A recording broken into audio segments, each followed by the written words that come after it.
আমার একটা পাগল আছে, বেশ লম্বা, স্বাস্থ্য একটু কম, বড্ড জেদি, রাগ দেখাই বেশি, ভালোবাসে সীমাহীন। বড্ড ভালো লাগে পাগলটারে। রাগ করলেও ভালো লাগে, ভালোবাসলেও ভালো লাগে। মিস করি পাগলটাকে, দূরে থাকে যে। আই লাভ ইউ পাগল। জীবনটা এমন হয়ে গেছে, শুধু চিন্তা আর টেনশন। এই বয়সে এমন হওয়ার কথা ছিল না।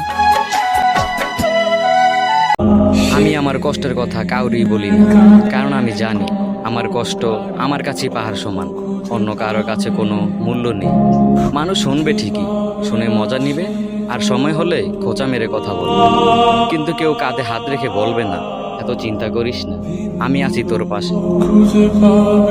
তো ভয় পাচ্ছেন কেন? সময় কারো সবসময় একরকম যায় না।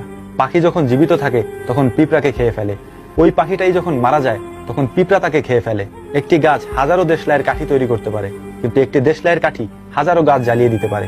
মানুষ যখন জীবিত থাকে তখন মাটি থেকে রিজিক গ্রহণ করে, কিন্তু ওই মানুষটি যখন মারা যায় তখন মাটি তাকে রিজিক বানিয়ে নেয়।